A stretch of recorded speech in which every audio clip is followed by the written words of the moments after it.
how you boys doing?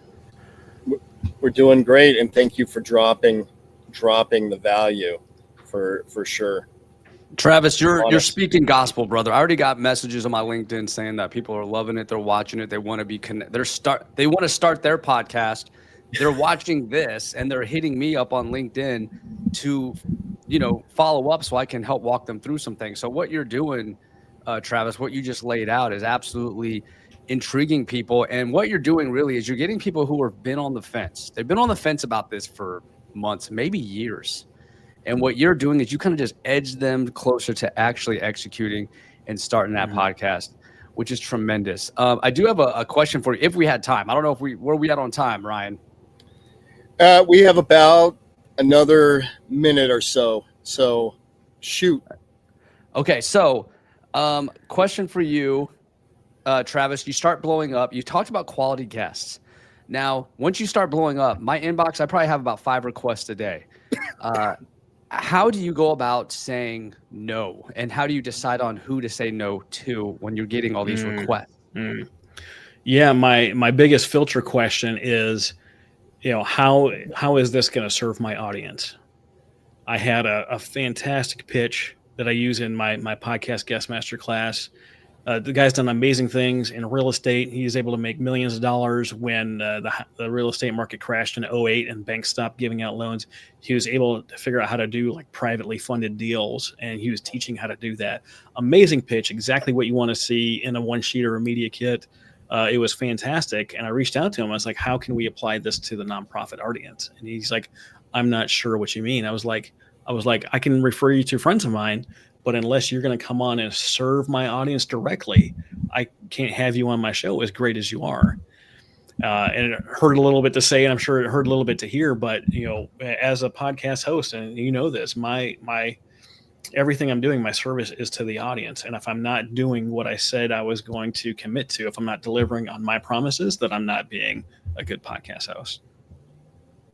Yeah, you got to stick to your guns, man. Stick to that vision and, keep your audience at the front of your mind at all time. I think if you take things personally and the audience slips as the priority, you're going to see the numbers drop dramatically on those episodes.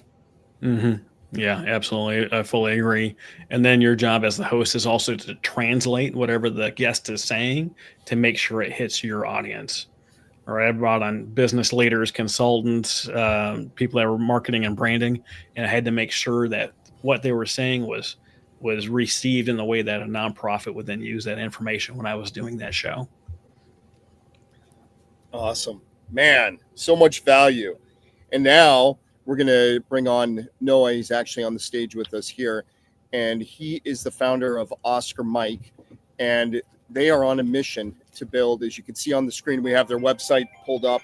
I'm not going to steal all his thunder, but we're very excited to have him, and he's building a vibrant, connected community that keeps America and her veterans on the move by actively supporting and improving mobility, accessibility, mental health, and well-being. Noah, thank you very much for joining us. We're very excited to have you here, and we're going to get off the stage and let you do your thing. Appreciate you, brother. Oh, it's my pleasure to be here. Thank you. This might be a little bit different than previous talks. I don't know who you've had on already this morning. I just watched the one before me, and it was great. I don't think I'm going to approach this with any of the answers to entrepreneurship or nonprofit leadership. I think what I would like to do, based on the title of this, is like, what do you do when you can't see a path forward? And I don't always have the answers to that for everybody, but I think maybe sharing a bit about my journey might be helpful. So background, I grew up in a small little town called Poplar Grove, Illinois. Just surrounded by cornfields, and went to a tiny little school growing up. And then my dad, one day I was doing laundry in the basement and telling him that I was thinking about joining the military. And he was a Marine, and he told me not to join. I think that was probably a good tactic he used, because he knew if he said don't join that I was going to. And of course I did. and joined in 2000. And a year later, just I don't know what it was, like 5:45 or something California time, just kicking some sleeping bags, telling everybody to wake up because I had last fire watch, and we had to start our day. And there was a Jeep flying down the road yelling at us to get in and get inside and turn on the TVs and the radios. And we didn't have a TV, so we just sat around his Jeep with the radio on, and we listened to the events of September 11th take place. And you know, the world forever changed there, but really changed my world. And I think the reason I wanted to mention that is because today is the 12th, and yesterday we were hosting a clinic for disabled veterans, and everybody had some really powerful stories, you know, to share about how 9/11 changed their world individually. So, you know, you fast forward maybe a couple months, we were loading all of our gear on ships at that time, and we headed out of San Diego to head west. And on December 7th, Pearl Harbor Day, I was floating into Pearl Harbor. So on the USS Pearl Harbor. So Pearl Harbor Day, and I was on the USS Pearl Harbor, and a bunch of Pearl Harbor survivors came on the ship. And it was something I'll never forget. But yeah, I would get emotional if I started talking about that day. But you know, I think they saw in us what they had seen in themselves, or we were like a reflection in the mirror, and we were ready. You know, they prepared us for what we had to do and spend the next couple decades doing. So that deployment was about a year long. Came home, and where we were in California for a couple months. And then we headed back overseas, but this time around Christmas time, we landed in Kuwait in 2002. And then on March 19th, 2003, we invaded Iraq. I was with 1st Light Armored Reconnaissance Battalion, and you know, which General Mattis at the last minute had switched the order of operations from 1st Recon running point for the Marine Corps to 1st LAR running point. Because of our 8-wheel vehicles and those 25mm Bushmaster cannons on the front, you know, we could maybe shoot, move, and communicate a little bit differently than the Humvees of 1st Recon. So, you know, the invasion happens. I had left my girlfriend at home of 7 years. Told her I would see her in a few months, probably. I thought it in my mind it was going to be like you know, the war in '91, a 4-day war. We'd take care of business and go back home. And you know, it turned out to be a much different war than the war in '91. But when I made it all the way to Crit, which was about 600 kilometers inland, we got mail and packages for the first time. And this is after, you know, going through Baghdad and everything else. Tikrit was further north than that. We get packages, and in there were ring sizers that I had gotten from my girlfriend at the time. And after 7 years, you know, I get that in the mail. I pick out the one that fits, and I send it home. And she started planning a wedding. I make it home, one of the lucky ones without a scratch on me. You know, I feel like I was outrageously lucky to make it home unscathed. And when we got back to Camp Pendleton, we had to wait 4 days before we could fly home to go be with our families. And on the third night, I was with another Marine, drove down to San Diego, and he drove the truck back, and he fell asleep at the wheel right at the entrance to Camp Pendleton. And we rolled down a hill about a dozen times, and you know, I woke up with my head turned around backwards. My face was caved in. My lungs were collapsed. Everything on my body was broken. And I had probably thousands of shards of glass embedded in my body, and I spent the next 60 seconds or so, probably, I don't remember how long it was, just taking my last breaths until I took my last one. And somehow, I don't know how, they kept me alive, because I woke up a week later in a hospital, and they immediately told me when I woke up, I couldn't talk because I had like a trachea and feeding tubes, and like a million, I felt like tubes and wires hooked up to me.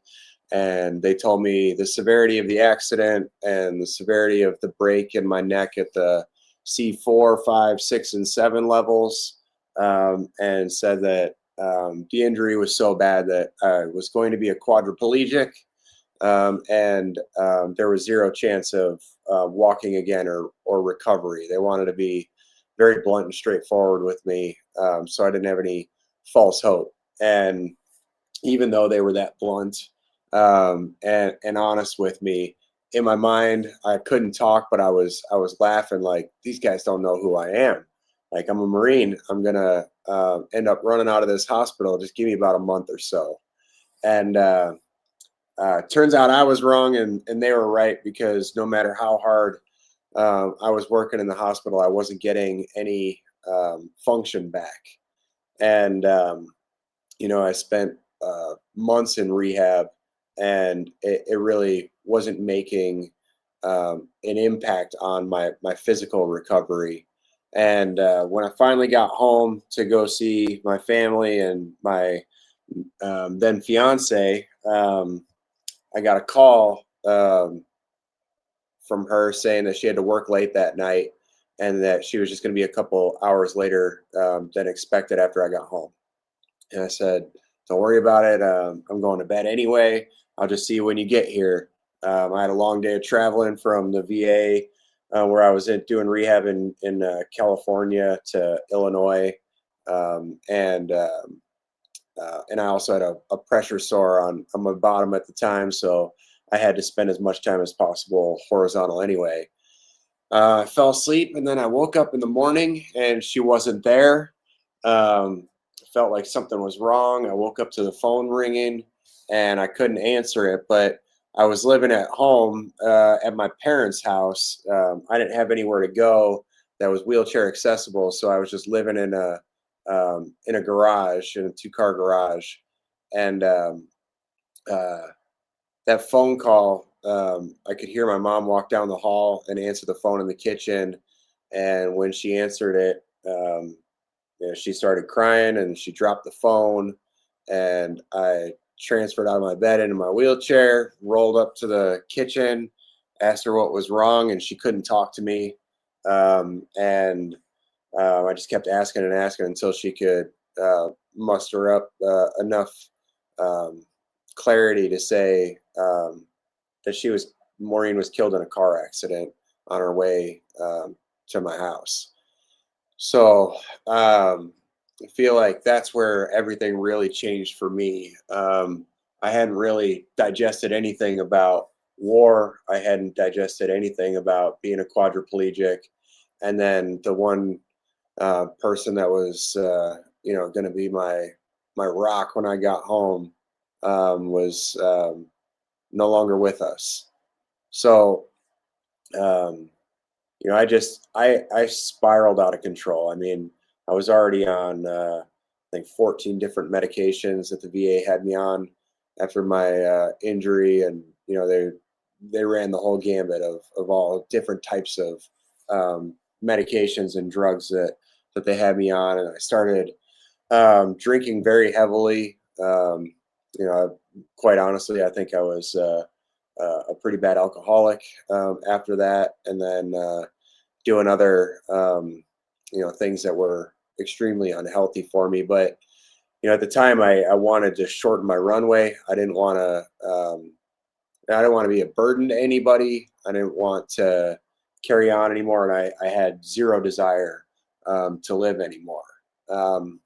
One night, as I'm going through all this, a friend walked in my door into the garage at the exact right moment. And again, it was 2 a.m, and I don't know what made him walk through my door at that second, but it was pretty unbelievable that that occurred. And he ended up staying with me throughout the night, and I think we drank a bottle of Jack Daniels together. I think it was probably his way of getting me to just pass out. And it was effective because I woke up the next day. And while we were talking that night, though, he kept trying to get me to open up my mind about going to this skiing event in Colorado with him. And I was like, dude, I'm a quadriplegic. Um, I I don't even know how that would work. 90% of my body doesn't work. I don't think skiing is the thing that I should be trying right now. And he talked me into it. He said he was going to go with me, and if we didn't like it, we could just hang out. And uh, I ended up going with him. And that first day, I remember getting on the ski lift after they put me in the sit ski and brought me halfway up the mountain where there was this other ski lift that we could either go halfway down or we could go all the way up. And I said, well, I'm already here, and I doubt I'm going to make it down this hill. We may as well go all the way to the top. And we're in Snowmass. I think the elevation up at the top there is about 12,000 feet. And it feels like you can just like see planet Earth out in front of you. You just see forever, it feels like. And something really clicked in that moment. I felt fear, adrenaline, um, brotherhood. I felt all of these things that I had really been missing for a long time. This now is 6 years after my injury, and and not really leaving my house or the garage or a bar. And it felt unbelievable. I can't even put it into words. It was like it was almost a spiritual moment up there. And um, I I waited. I asked the instructors that were with me to just hold on a minute while I took it all in, and eventually just like looked up, said, "Let's go," and we started going. Um, I fell a lot going down that mountain. It was like felt like maybe every few hundred yards it was a yard sale, and all my equipment would be flying all over the hill, and I would roll, and I didn't break anything, thankfully, but I had the time of my life there, and met some really unbelievable people who had gone through things that in some ways made my story or journey look easy, and made a couple friends there. And that was really the most important part, because the skiing was great, but the friendships that I made and people that really understood what I was going through was great to have other people to talk with and lean on and take knowledge and information from. Um, like you know Probably too much information here, but you don't even know how to go to the bathroom properly when you're a quadriplegic, and you're not hanging out with other quadriplegics who have all kind of been through and done all the same stuff and have years of experience doing it their own different ways. And we shared all that stuff, and it was really intimate and personal. And I came away knowing way more than I knew going into it. So I see a few of these guys later. There were four of us that all in chairs talking about how impactful our relationship was on each other, and we found ourselves using like these sporting events. The VA has a couple flagship events, like the Winter Sports Clinic and the National Veteran Wheelchair Games, and we went to those, and we met up at the wheelchair games after that, and had this incredible conversation about how we had basically felt like the other person in the group or somebody else was responsible for us still being around and alive and having this new. It's like somebody handed you a key to a door, and you opened it, and there was this whole world that you didn't know existed, or that you were never even open-minded enough to consider. And so as we're having this topic or conversation, we were just thinking, it shouldn't just be flagship events like this, or, like twice a year that we get together. We need each other, and I'm sure other people are like us too. So we very ignorantly said to each other, let's do something about it. It gave us a purpose and a mission, and I had them actually get a 6-month lease in Illinois, in this small little town where we live, and help me start filing paperwork and getting a nonprofit started. And at the time, right after we had filed it, our attorneys called us up and said, hey, we just talked with the IRS. They're just letting us know that they're really backlogged right now, and it could take up to 24 months. They don't know how long it'll take, but it could take 24 months. We're like, 2 years? Man, these guys just moved away from their families and got a 6-month lease to help me get this thing going. And now it's not even going to be possible for a long time. So they all moved back home, and I just continued on in the garage and tried to do whatever I could. While we waited, I had some shirts made that said Oscar Mike on them. The very first shirt that we had made. I got this tattoo on the inside of my arm the day we got back from Iraq with a buddy of mine from my unit, and it's just a quote that we got wrong, a Shakespeare quote from Henry V that says, "He who sheds blood with me shall forever be my brother." And that was what we put on the very first shirt that we ever made, to start raising a little bit of money and awareness for the nonprofit that we would eventually have if it got approved. So 18 months later, we get the approval letter, and we started doing what we thought were good ideas for fundraisers. We were doing, your typical like car washes and bake sales and raising whatever we could. We raised a couple $1,000s, and we sent somebody to one of the events that we had gone to, and somebody who needed it. And we ended up getting a letter from that person, and they told us that it changed their life. And we all just kind of like smiled and celebrated, like we knew it. If we could just get somebody on the move that hadn't been, it would be a game changer.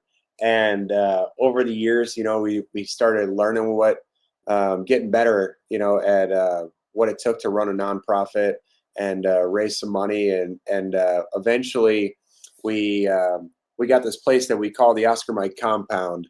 It's a 9,000 square foot home that has 16 beds in it, and we host these week-long programs throughout the year that are just like an adaptive sports program.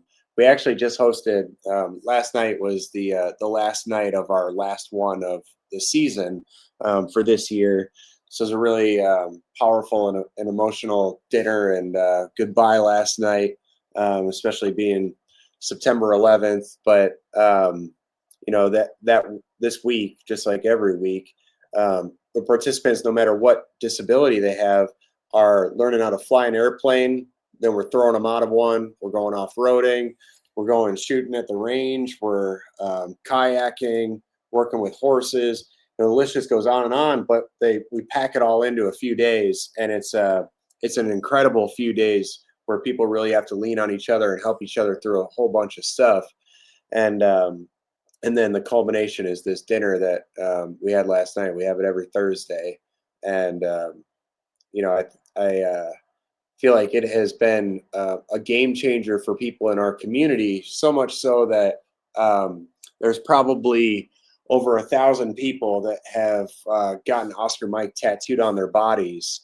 And I always, I'm so interested why people would do that. And when I ask them, it's usually an answer like, it's like my alarm clock now. It tells me to get on the move every day, to never give up, or something along those lines. And I think we've created this unbelievable family and community, and I don't know, maybe like a pledge to each other to not give up, and it's becoming contagious. And I love seeing that. Right now, we're working on a big project to build a much larger facility. We have this big capital raise going right now, and I feel like last night somebody in the group, as we're going around the table talking, wanted to say thank you to me personally, and I was like, please do not say thank you. I have to be completely honest with you here. I would almost guarantee that I get more out of this than you do. I need this, and it's like perspective for me is like a superpower. When I see people, last night we had a couple visually impaired or completely blind veterans, and a quadriplegic there that was at a higher level than me, and still crushing life, and out there doing it, taking a chance and trusting us to spend a week with us. And I need that. And so it's awkward when somebody says thank you, because I feel like I should be thanking them for being there with me, and trusting us through the week. So when I think about what do you do when you can't see a path forward, I think it depends on what level people are at with that not being able to see a path forward. Sometimes like there was a female participant, a quadriplegic, last night, who was saying that this is the first time they ever let somebody in close enough, a caregiver, that she had to bring to an event to help her get through something, because she was so maybe stubborn or whatever it was, that she didn't want to have to ask people for help.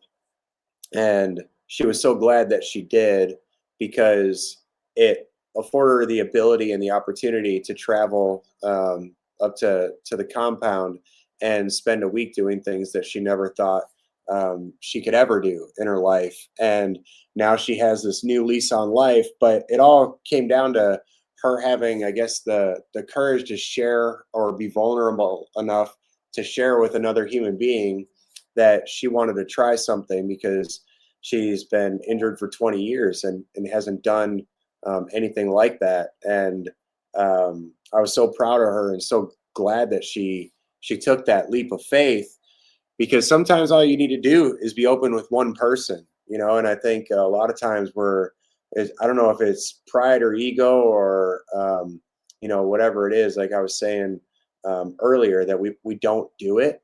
And then, you can see from, these very anecdotal, like you can watch it happen when somebody does it. It often will either change or save somebody's life that needs it. And I think now, that has become my entire existence and purpose. Like, I just want to be able to, bring as many people into the community as possible and have the same impacts. But I would encourage anybody that might be listening, right now, to either do the same thing or be that type of person for one other person. Even if it's hard, because a lot of times it can be the difference maker. And if anybody knows anybody that could benefit from the programs or the things that we do, I would hope that you'd encourage them to reach out. And then I don't know if this is allowed here, but I don't like really talking at people, and I feel sometimes when I'm talking to groups that that's what it feels like. I'd rather talk with people. So if people have questions or are comfortable with it, I would love it if somebody could kick off some questions, because I'd like it to be an open conversation. Yeah, absolutely. Really appreciate you sharing all this stuff. No, it's the first time you do it, it's crushing, right? Sharing this kind of information, and the more you do it, the more healing you get. What was it like when you first shared your story? I think the very first time I had maybe an easy intro because I was doing it with another quadriplegic, so I my guard maybe wasn't up as much because I knew that they had gone through a lot of the same things and even lost some people that were really close to them, and I already knew a little bit about their story. It made it easier to share mine. So somebody else's vulnerability actually opened me up. I think that Wow. I've heard that from anybody that's shared their story. People are like, "Oh, how can you do that? How can you share your story?" Because every time you share that, it gets a little bit easier, gets a little bit, uh, it gets a little bit better, and then other people get to share their stories and know that they're not the only one going through it. We've got our friend Sheena Veal from the comments here asking how we can help. How can the general public help?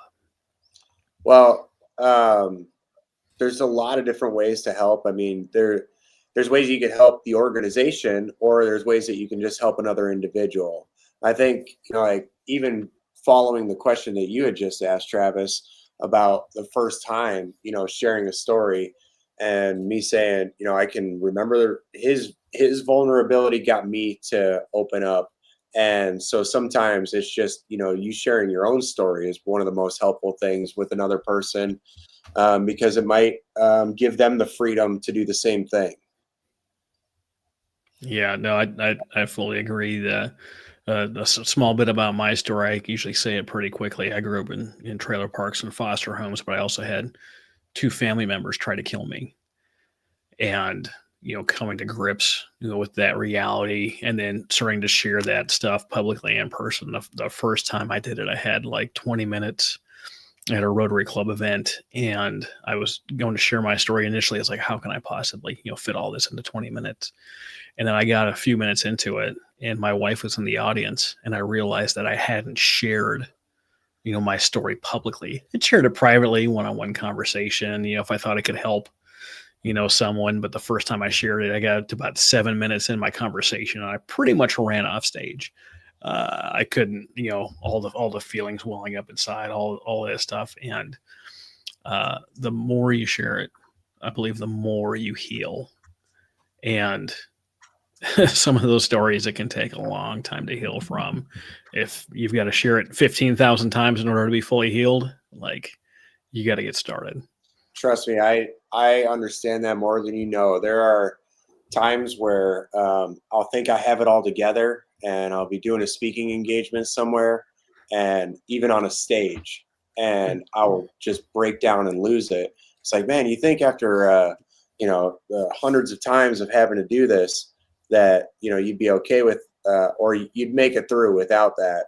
And it does get a little bit easier, but hard moments are still hard. You know. Noah, can I just say, my man, I am just blown away by your story, brother. I retired in February, but as I'm sitting here listening to you, I started getting teary eyed. Since I retired, I get teary eyed now. My eyes sweat now. It's like I feel more. Yeah, My me guard's too. down a little, and I'm just more open to. I don't know. But I was when I was a younger airman, I had a few great overseas assignments. I get back stateside, I'm isolated. I start drinking every day. So when you started talking on that, I was like, man, I know that. I tried many times to drink myself to death, just drink as much as I could and hope that the next day just didn't come.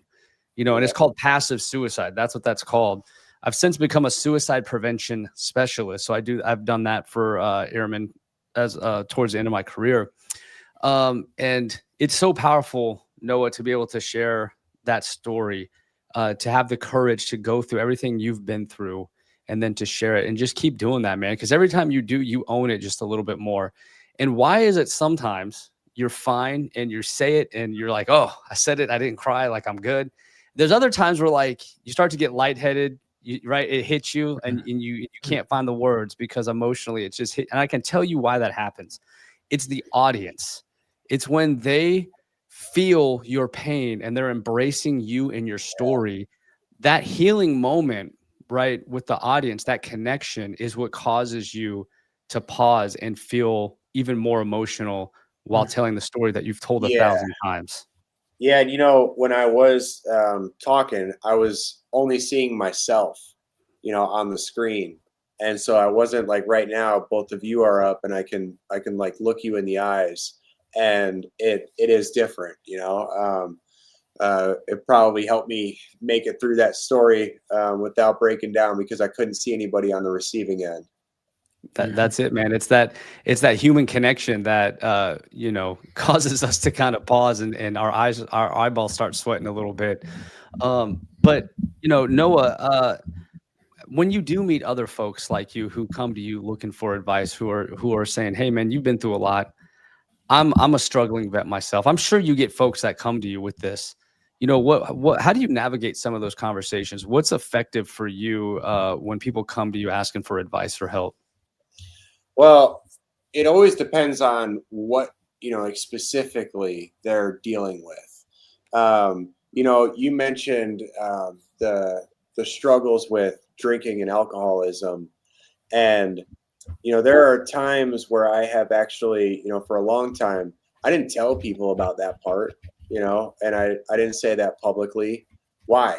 Like, who was I protecting? Maybe part of like my own ego. Like I didn't want people to know that I was that low, or I went through some of that. But if that's a, for instance, like if that could be a component of something that they're dealing with, again, like you sharing it first, it opens so many doors, for them to be able to tell you what they're actually going through. So it usually doesn't start with advice. It usually starts with a conversation and just like opening up so that you can find some common ground or some commonality in like the struggles and the journey first. And then if you have resources or tips or the things that you use to change your trajectory, that's when you can start sharing all those things.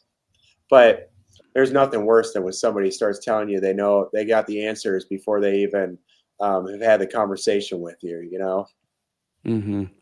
Yeah, man. I think sharing this all goes back to Noah, to sharing your story and being able to have the courage to say it out loud. And there's so much power in that. And Travis, I think you can agree, being a podcast host, you kind of pick up on that, right? I used to just, when I first started, I would just ask questions. Sometimes they wouldn't go anywhere, right? It would just fizzle out. But I noticed if I share a part of my story, then ask the question, they're more willing to share their own journey, right? That's kind of where I started picking up on that. You And really have to so, set the table, set the framework of the question you're getting into. You're just asking a question, and there's like, in this context, in this thing, I went through something like this. Did you experience something like that? And it changes the whole dynamic of the conversation. It creates that real connection that really bonds you together and creates just a different experience for everybody involved.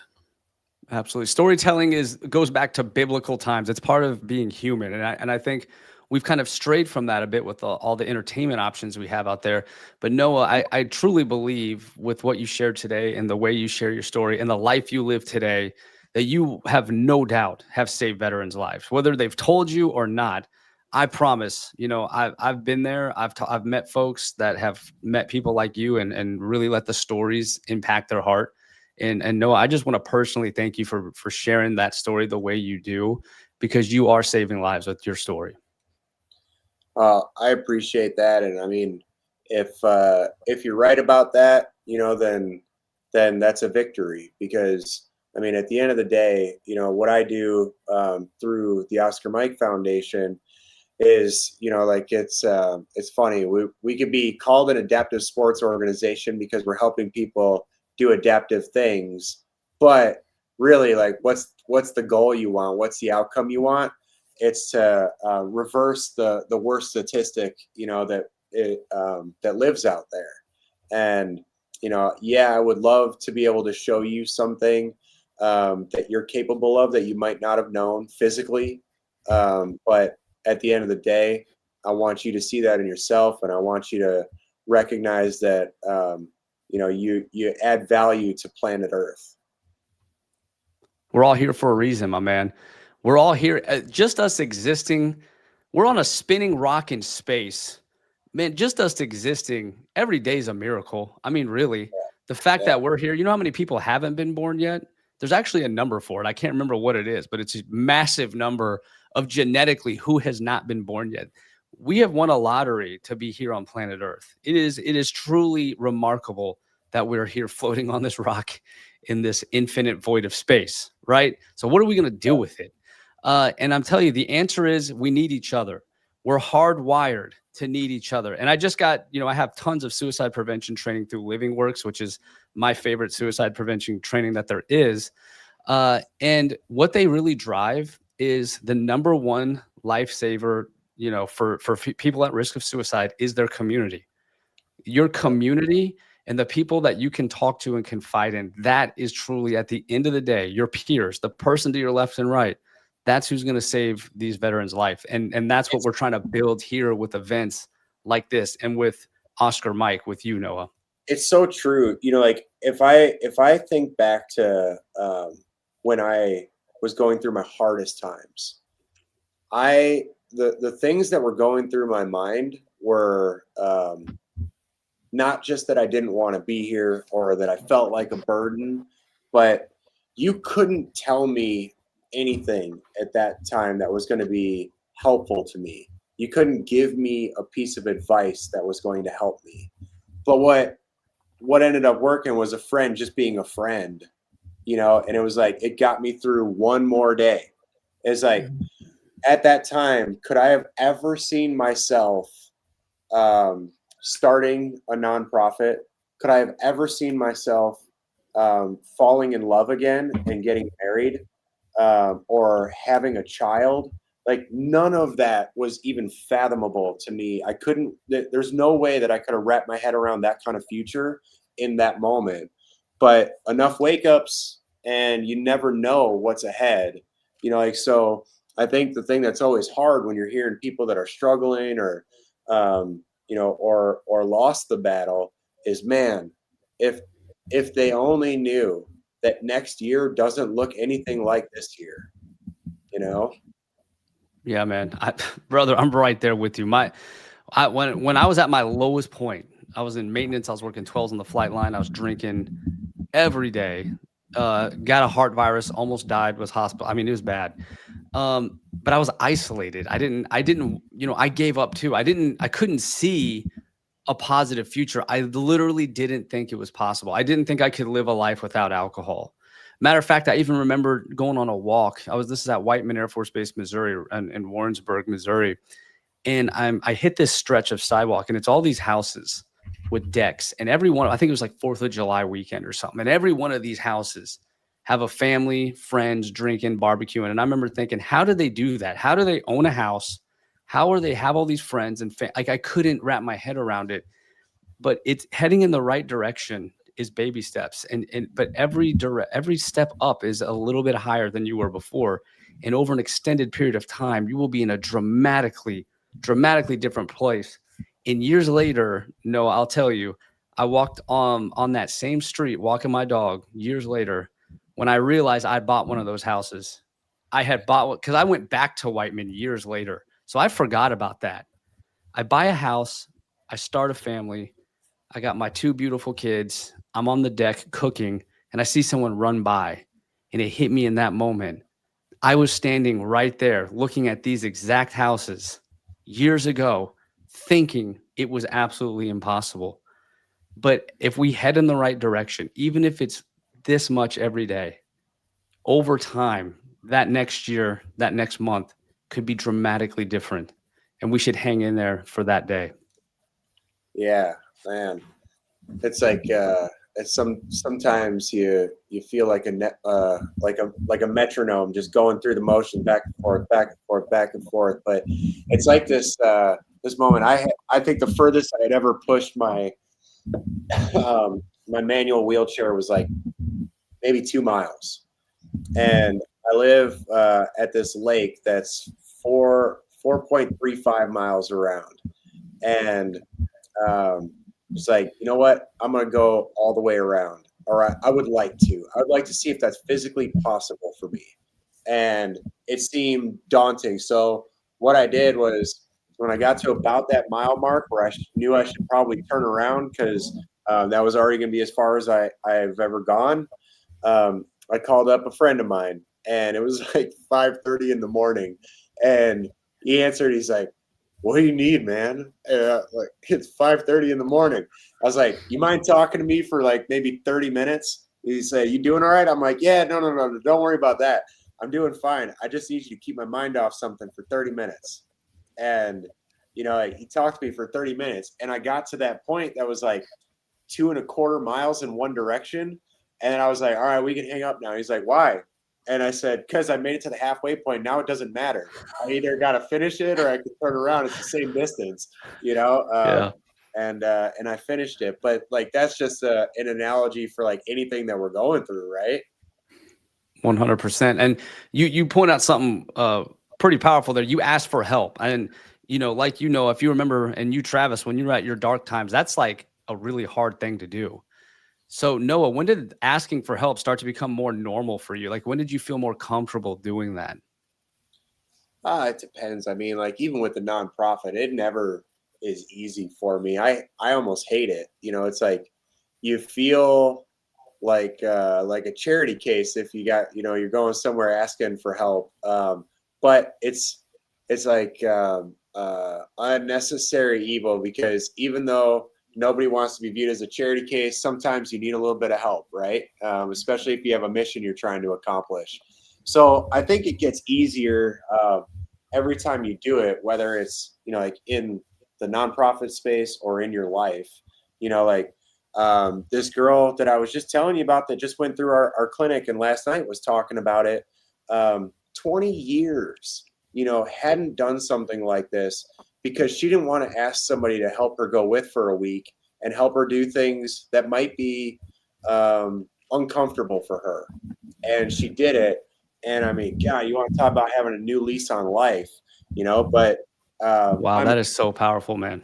I know. And she had to open up to somebody and say, this would be great, and really helpful for me, I think, if you did this. But, I have a feeling that for her, that took a lot, like a tremendous amount of courage to ask for that. And I know she's really, really glad that she did it, because now, like, who knows what she's going to do next. She was asking me, she's a quadriplegic too. And she was asking me about, she was the only quad in the group of a dozen people. So she was asking me about wheelchair rugby, and we got into talking about all the different measurements for a chair for her. And she said, "Oh, I talked to my physical therapist." I'm like, "Don't listen to them. You need a chair like this. This is how you set it up." And I could tell she was asking these questions with excitement and intention to go do something. Like, she wants to be physically active, and like there's a spark and she's going to chase it. She needed that human connection, man. It's part of the process. And you know what I tell my kids this too, and you just reminded me of it because it's so true. It's that step 1 is harder than step 2 through 10 combined. Yeah. That's just the facts. That step 1, that leap of faith, is harder than the entire process combined. It's just that first step that we have to get by sometime. And for her, unfortunately, it took 20 years, but thank God that step did happen. And it was with you, Noah. You made that possible. I promise you, you've given this woman momentum that she's going to just run with at this point. And who knows who she'll inspire. I mean, it spreads like wildfire. If you don't mind, if you haven't trademarked that step 1 thing, I think I'm going to use that. Bro, take it. That's you inspired me to think of it. Go ahead, take it. All right, I love that, because you're right. That that is the hard. It's harder than all the rest combined. Absolutely, man. Travis, final thoughts? Final thoughts? I got nothing but thoughts. What do you mean final thoughts? You gonna cut me off after one of these things right here? No. Where are we at in our schedule today, my man? I don't have the agenda. We got 12 minutes. Oh, we have 12 minutes. We can keep going. Yeah, we can keep booking on this train here. before Stephanie comes on board. These conversations that we're having, they're just so powerful for someone that's in that dark place, that dark night of the soul, that they feel like they're alone, like no one is with them. When I got out of the military, I had probably one of those weeks that you're just like what is happening right now? My wife had brain surgery in February of 2022, and a couple weeks later was my last week in the military. My daughter's like, "Hey, Dad, Jack wants to talk to you. He was in the Army doing some training, and he was at a lot." And I was like, geez, what could the military guy want to for my approval of the wedding, even though they don't need it. But I had my last day in the Navy. After 22 years, I had been doing the Skill Bridge program. I reached out to him. I was like, "Hey, you're supposed to have a job offer for me. What's the job offer?" And they're like, $7.50 an hour for 20 hours a week. And I was like, "You're hitting me with part-time minimum wage. Like, what's the deal?" And he's like, "Well, we really can't tell you." I was like, "Well, you better tell me something." So my wife just had brain surgery. My daughter's getting married this week. I find out that I don't really have a job. Like, well, we're trying to acquire this other company. So, I let that go. Like, next day I got my DD 214 in the email. My wife's grandma turned 91. She died that Thursday. Friday, my course got approved at Forbes Business School. Saturday morning, my daughter got married. Saturday night, I had my retirement party. Like, just this roller coaster of a week, just a complete kick in the teeth. We ended up driving to Minnesota. I'm in Oklahoma City. Drove to Minnesota for grandma's funeral, and my wife, who just had brain surgery, is like, "I want to help and stay, help grandpa with the farm." And this is a continually occupied property that they've had for 130 years. I was like, "You want to go help the farm house out and help grandpa?" She's like, "I think so." So I ended up leaving her in Minnesota. I'm driving back with my son, who's like 14, and I'm trying to figure out what I'm going to do with my life. We've got money in the bank that we saved up. I don't have a job. My wife's got brain surgery. She's delusional in another state trying to clean up this farm that went through the Depression, and they've got that's when hoarding was invented, right? They've got all of, and I call the supposed job, my SkillBridge partner, and they're like, "Well, we tried to acquire another company." I was like, "Well, how did it go?" Like, the deal fell through. We're broke. I can't give you $10, let alone $10 an hour.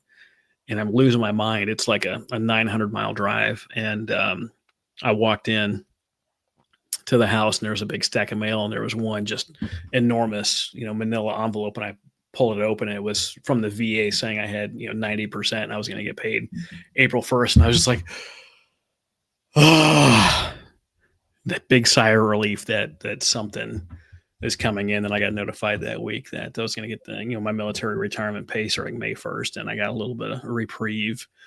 But, when all of that stuff is coming down on you, and to have it all in 1 week is just insane. Man, that's an insane amount of life changes in 1 week, brother. My God. Remember you I was thought you just had a thinking, job? like, Just kidding.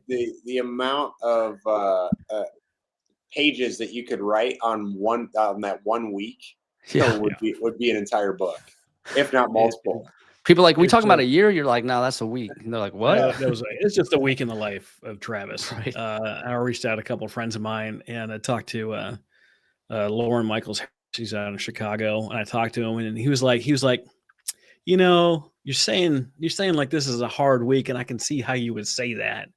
But he's like, I've known you for a long time, and he's like, I bet you didn't even have to draw your sword to slay all those dragons, did you?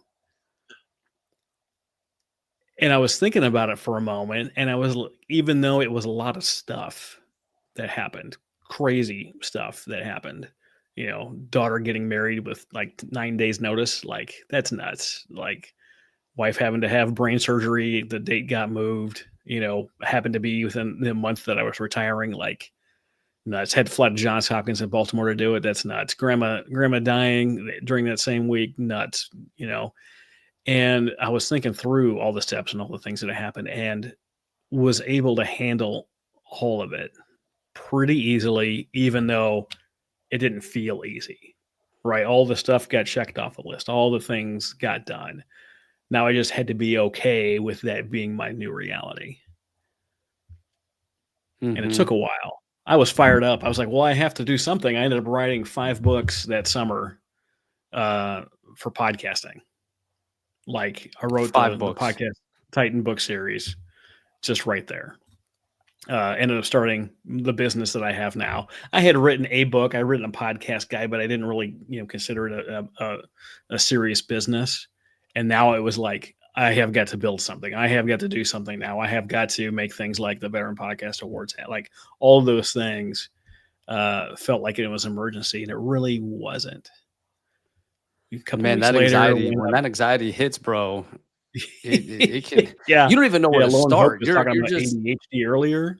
It feels like everything's imploding on your brain, and you don't know like what step 1 looks like.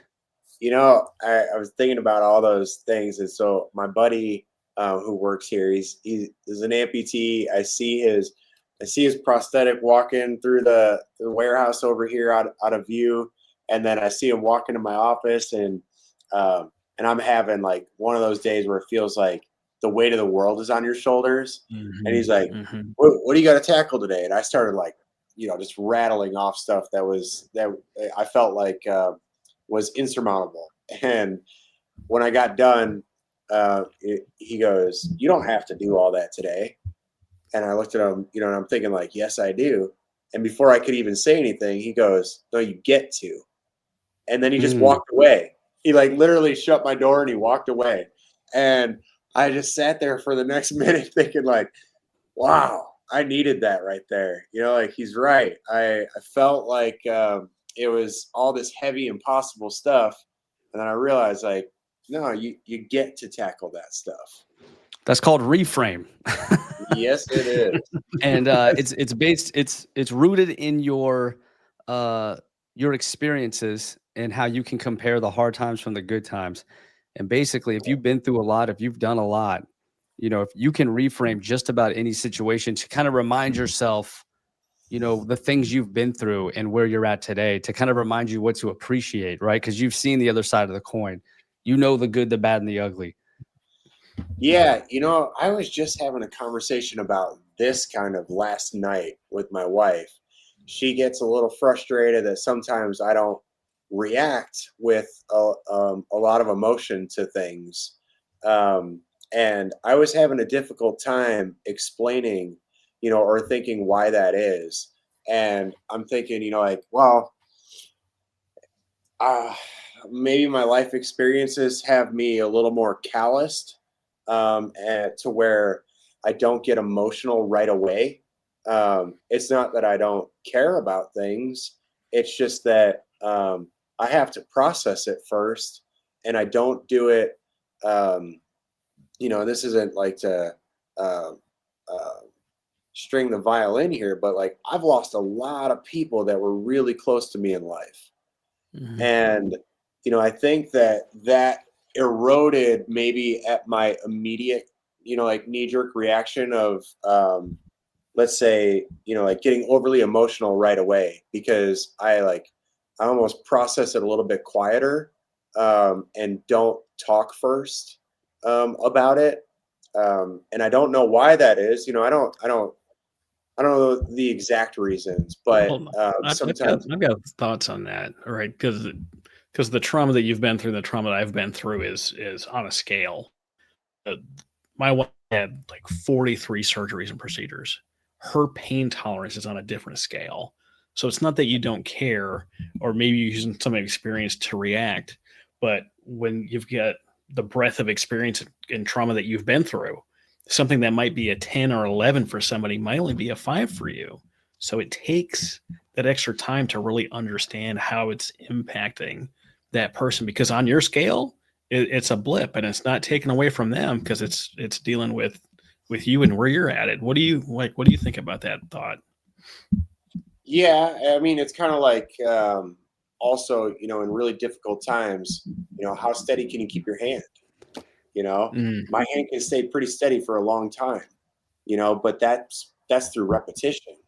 That's through the life experiences that have given me the ability to stay calm, because I was not like that. I mean, you go back to my teenage years or in my 20s, I was a bit more of a loose cannon than I am today.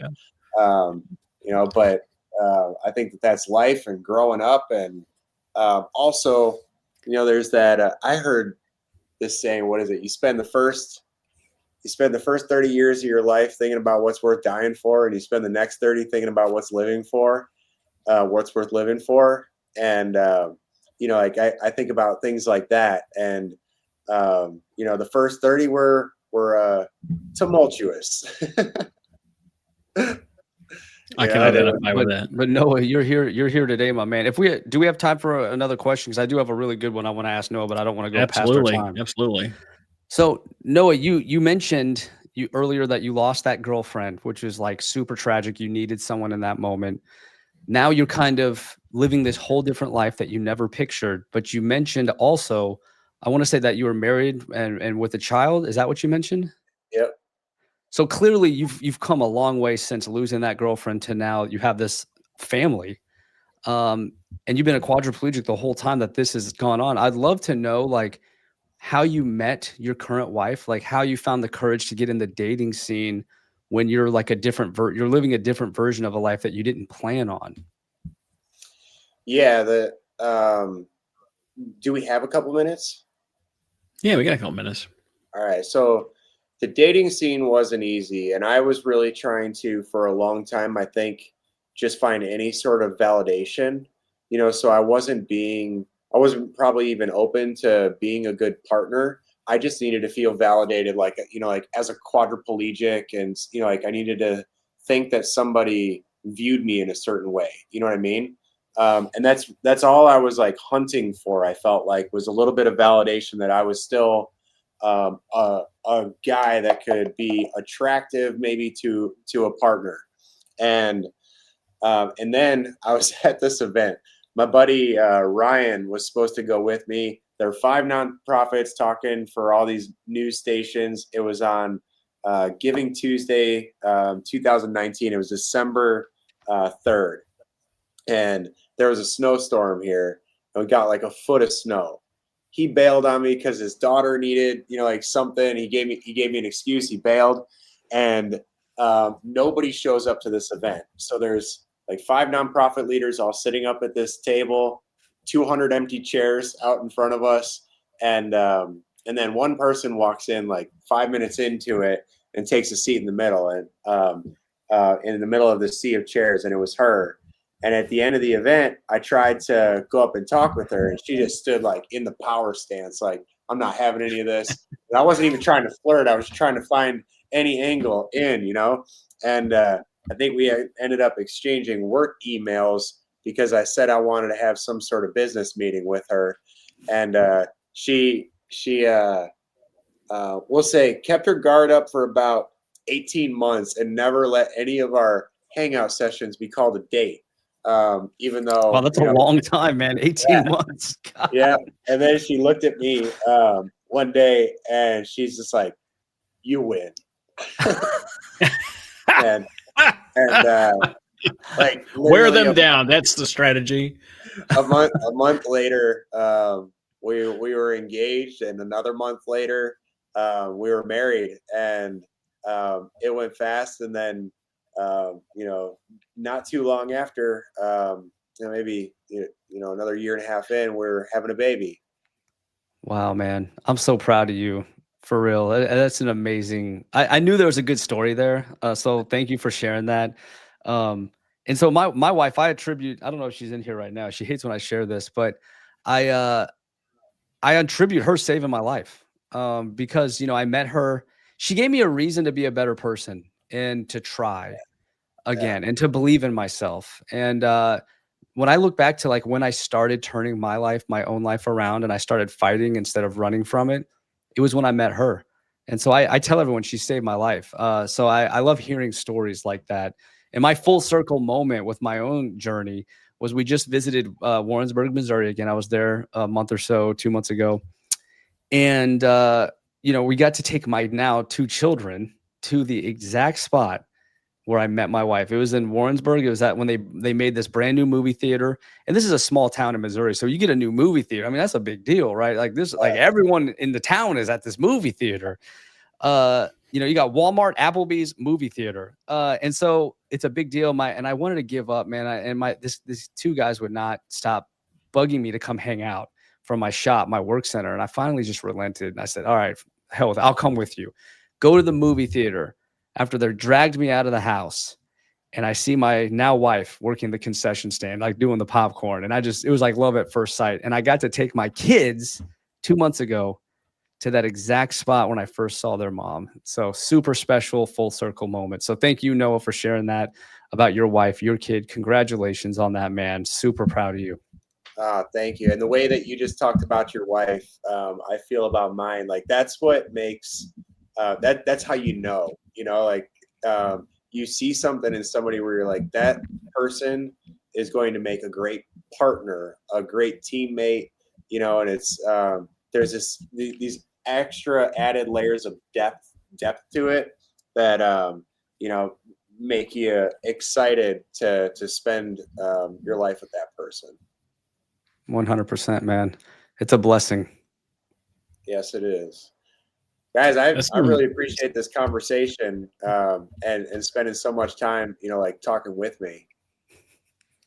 Yeah, happy to have you here. Thank you so much for sharing your story, and not just sharing it, but really going deep and cutting down through those layers so we can really, get to know you and get to understand you on this deeper level. It's one of the reasons that Josh and I love podcasting so much, is you really get to build that connection more than just a speech, more than just this nice talk. But it was, thank you so much for coming on and sharing, Noah.